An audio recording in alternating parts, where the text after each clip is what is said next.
থেকেই আমার মা আমাদের জন্য বুড়ি তৈরি করে, যেটাকে আমরা পোড়াই, মানে বলা হয় ন্যাড়া পোড়া। তো সেই রকমই এবারেও আমি আমার মাকে বলেছিলাম তৈরি করে দিতে। যেহেতু আমি বাড়িতে ছিলাম না, তাই এই ভিডিওটা আমার দাদা করে রেখেছে, আর আমি সেটাই তোমাদের সঙ্গে শেয়ার করছি। তো অফিস থেকে ফিরেই আমি স্নান করে রেডি হয়ে গেছিলাম, আর এখানে দেখো রং সাজিয়ে নিয়েছি।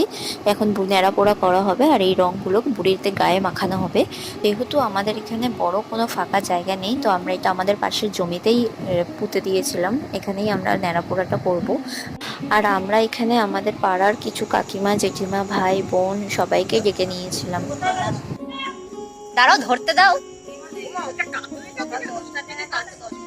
আমাদের মতো নেই ক্যারা, তাই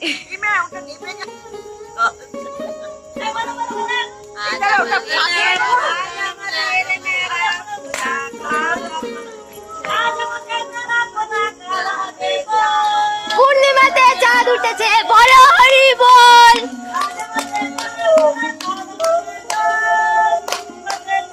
আরে কাঠর বাজাতে হয়। আজ আমাদের নাড়া পোড়া, কাল আমাদের দোল। পূর্ণিমাতে চাঁদ উঠেছে, বলো হরি বল।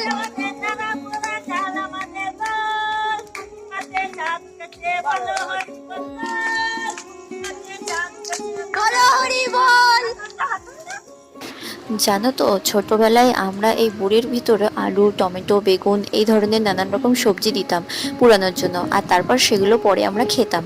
এবারেও কিন্তু আমরা অনেক রকমের সবজি এর ভিতরে দিয়েছি। আর তোমরা কি দেখছো আগুনটা কতটা উপর পর্যন্ত ছড়িয়েছে? তো আগুন অনেকটাই কমে এলে আমরা এটা জল দিয়ে নিভিয়ে দেব, কারণ আগুন জ্বালিয়ে রাখতে নেই, নিভিয়ে দিতে হয়।